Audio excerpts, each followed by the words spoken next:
Okay, this is a video showing you how to retrofit insulation in a cathedral ceiling.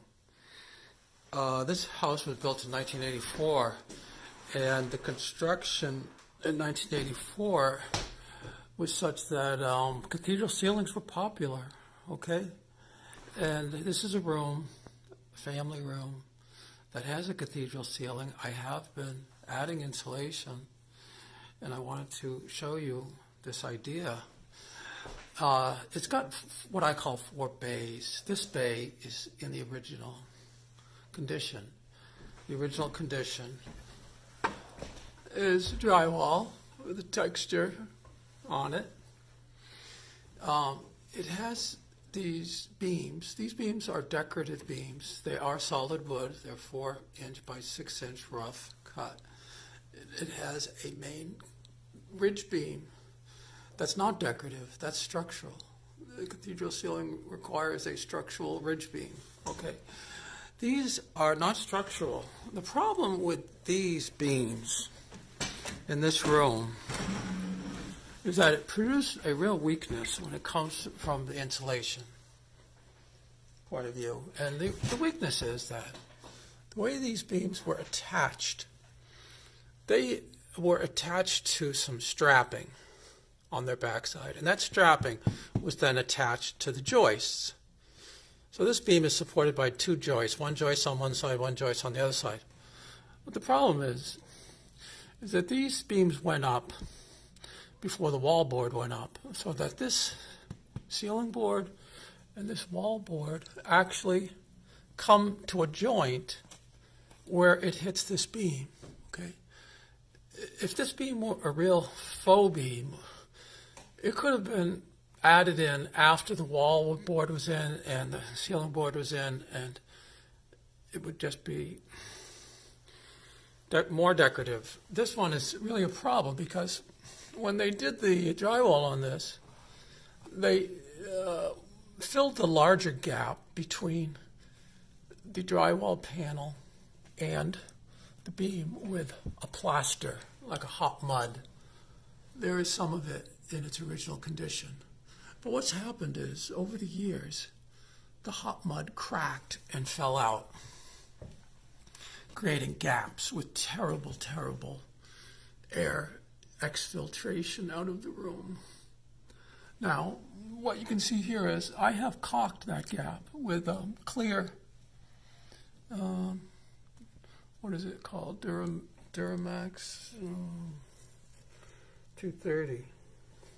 Well, it's an elastomeric caulk. I did that many years ago to try to keep the air from leaking out so rapidly, but even if you have solved the air problem completely, a cathedral ceiling is still terribly hard to heat. And one reason is because the insulation in the ceiling itself is not terribly thick. This has 2x8 rafters, which, because this is a vented ceiling, it actually only has about 6¼ inches of insulation, fiberglass insulation, and whereas in my regular attic I probably have 7 inches. Another factor is that this has more surface area than if there was a floor over this. The surface area that you would insulate would be less than this one. So this loses a lot of heat in a number of different ways. Also, the hot air rises up, so it's air that's you're not able to use in the room is your valuable heated air, and that is what's getting lost. Now, so the idea on this, after filling these gaps, hopefully to stop the air leak, was to fill in this bay with rigid foam insulation. There's 3 inches here. Now, one way to do this would be to remove the beams, since they're decorative, and or to remove the drywall, and then to do it right, as it were, to make more insulation. But my idea was to leave these beams in place, leave this wall board in place, because it's terribly messy to take it out and a tremendous amount of work. Okay, but it does present some problems. Okay, some of which are just have to do with the logistics of how you get it up and what have you. But the other problem is, and this is the kind of the theoretical problem, and that is, do you run into a problem with multiple vapor barriers? So behind that wallboard, there's probably a fiberglass bat with the craft paper, and that forms a vapor barrier, let's say. Now, this material itself is vapor retardant. Okay, so the idea is that if I took that foam and covered that wallboard, and then warm, moist air was able to exfiltrate through gaps in this material, it would then hit the wallboard, which would then be quite cold because it's trapped between the cold roof and the warm inside. If there were R19 on one side of the wallboard and I put on another R15 on the inside, for example, the temperature on that drywall might be considered to be halfway between the inside temperature and the outside temperature, almost certainly below the dew point, let's say, for the water. So water vapor gets in and it freezes. And you can find a rather heated debate on whether or not this can be done properly, whether or not moisture is going to get trapped and cause that drywall to get wet, possibly moldy. Okay, even though it's all encapsulated. Now, I'm not going to get into that right here because there is, I've heard people, reliable people say that it can be done, but that the key is to do this in a so-called airtight manner. And that is to say, seal all of the joints with caulk so that you minimize the amount of vapor that can get through. That's the idea of it. Okay, so that's the idea on which I'm proceeding with this project. Now that's kind of the theoretical part. I have about 3.5 inches to play with, for which I have bought 2-inch rigid foam board and 1-inch rigid foam board. That gives me 3 inches. I also have some bubble wrap, which is just actually packing material, spare packing material, which I have been placing in between the boards. That's just to give a little extra thickness because I want to fill that bay completely. My idea is to have it flush when it's finished. And it's not quite flush. The board, the beam is still a little bit proud. And I thought that was okay. But I wanted it close to flush. This rigid foam board is not suitable for a final interior surface. One, of course, is the appearance of it. It may have markings on it, for example, or even on the side without marking. It's not clean. It may be marked. And it's not durable in the sense that if you hit it with something, you get a dent in it. And it's not rated for fire safety. If there's a fire, this will produce toxic smoke. And anyway, it needs some sort of covering. So my covering, I've been adding strapping on the inside so that I can add a finished ceiling. My plan is to put tongue and groove, and that's the reason why I added the strapping vertically. But I could also add drywall with the strapping in this direction, or I could even add strapping the other direction if I wanted to, and add drywall the other way. So, but that's a different issue. That's not so much related to the insulation project, okay? That's really the finished appearance, and it's not expected to add any real insulation value. Now I want to just get into a little bit of the details of how to go about doing this. Well, if you notice, for example, right there, you'll see there is a screw that's holding that panel in place. That's 2-inch foam board that's just being held in position. Okay, but ultimately, because I need strapping to attach a finished ceiling onto, it's the strapping that's really holding all of this insulation up. Those are only temporarily holding it up until the strapping gets put into position. So after it's completely strapped, for example, I more or less have just taken those screws out and filled it with caulk, because those screws are 4-inch screws. They really were only put into the drywall, and or some of them might have went into the strapping underneath. But I didn't need them once I had the other strapping up, so I took them out. Now, in terms of how to attach the strapping, that's a bit of a challenge, because you have to go through 3 inches of insulation. You've got to go through a 1/2 inch of wallboard, and then you'll hit strapping. So underneath this drywall, there is horizontal strapping every 16 inches. And I've shown on this bay, I've marked out 16 inches from the seam line. Okay, I measure up 16 inches on both sides, and I draw a line. So in this case, I'm using these decorative beams actually as a measuring aid to lay out a grid. Once I laid out that 16-inch line, I used this strong magnet stud finder to locate the screws or nails that were used to nail in or screw in the drywall to the strapping. Okay, and that just verifies the location of that strapping relative to the reference line. I knew the strapping would be placed every 16 inches, but that's not to say I knew exactly where the strapping would be. You can tell that it's, generally speaking, about 1 inch above the reference lines. Okay. So the idea is to find those reference lines so that after all of the insulation is put into position, that you'll be able to screw in the strapping, this strapping, and you'll be able to screw it into something, okay?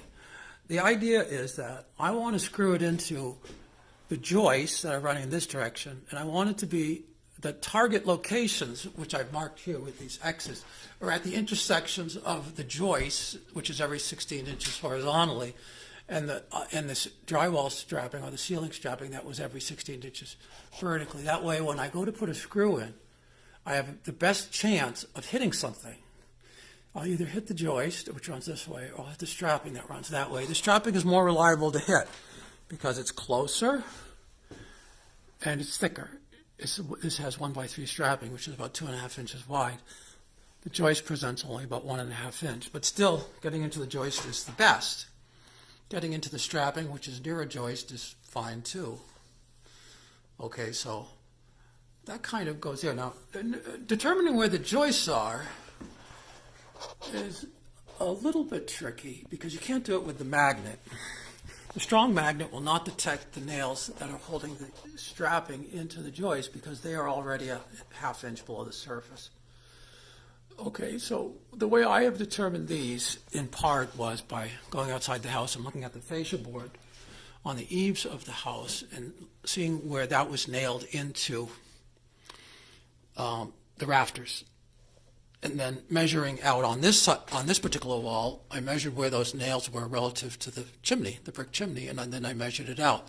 Having done that, I have confirmed also that it turns out that this center beam was actually placed halfway between 2 joists. Okay, that's how it's supported by 2 joists. It has some small strapping strips behind it, and that's how it was fastened. So I actually can use that to determine where the rafters are. That is after I learned the method of construction. Okay, now let's see. I don't want to leave too much out here. One thing that is important in doing this is to use this backer rod. I have some 3/8 inch backer rod and some 3/4 inch backer rod, and the reason is because it's impossible to get these rigid foam boards to be perfectly tight against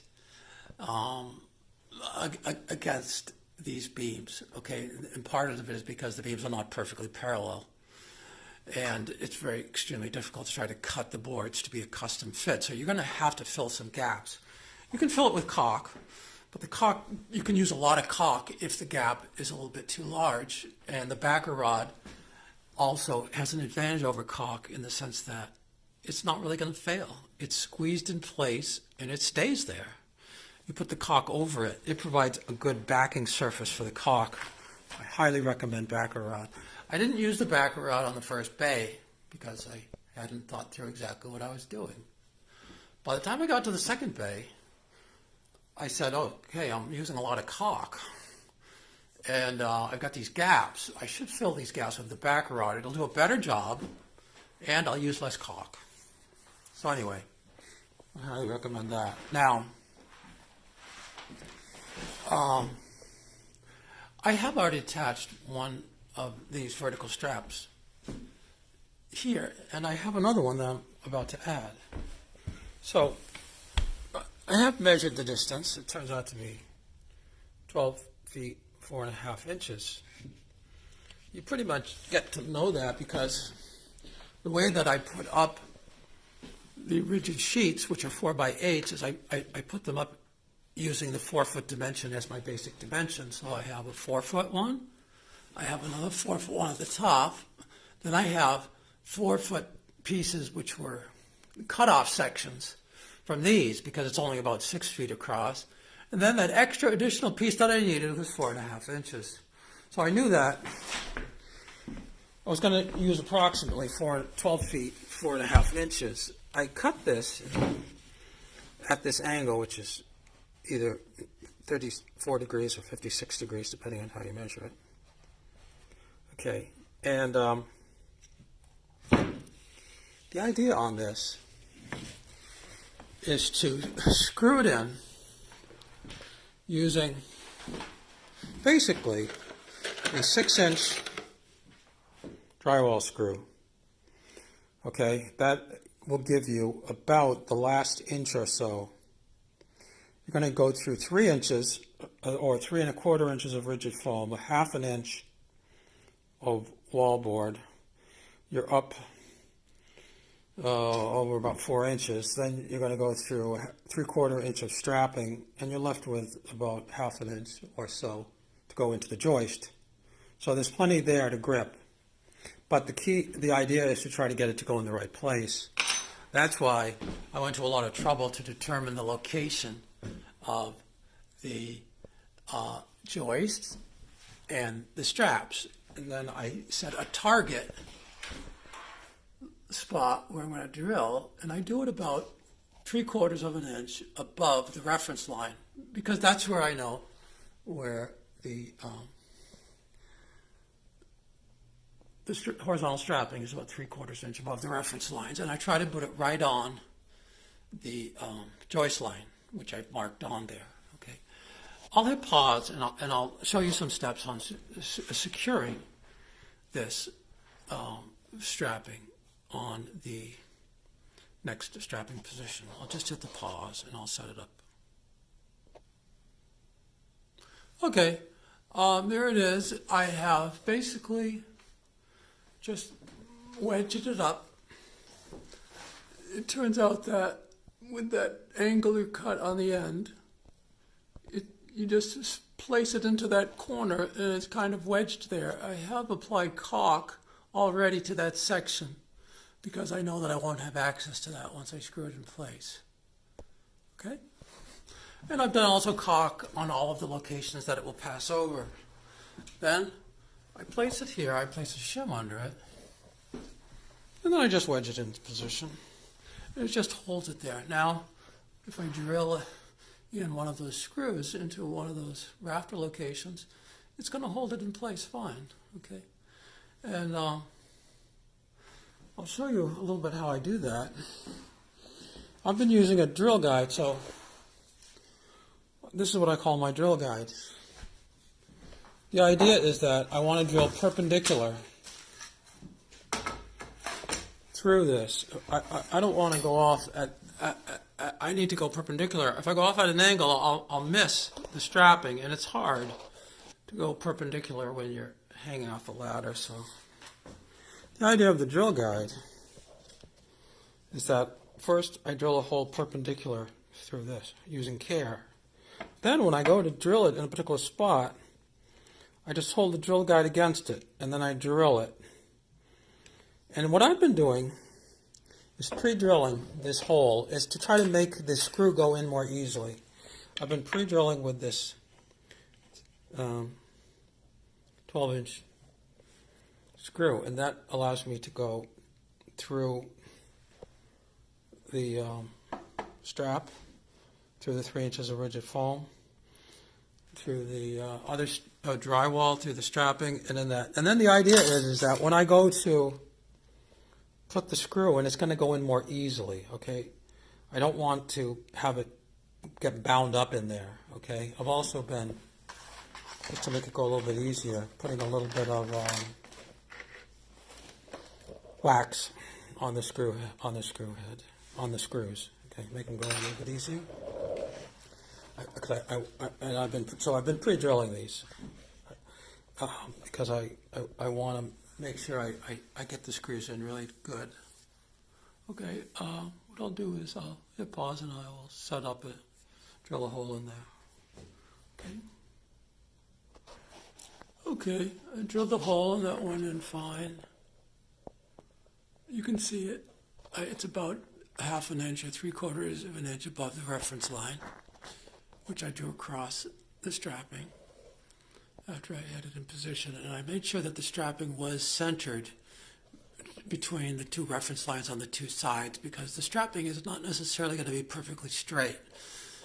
But at this point, what I can check periodically, once I get a couple of screws in, it can't move it so much, but you do want to make sure, because it's easy to miss a 1.5 inch joist, so you want to use as much accuracy as you can. Okay, now I'm going to actually put a countersink on that so that the 6-inch screw will sit, below the surface. I don't want it to be proud. I want it to be slightly below, and that actually gives me a little bit more purchase on the screw end of it. Okay, I'll just use the pause. Okay, I put the countersink on the hole, and that's fine.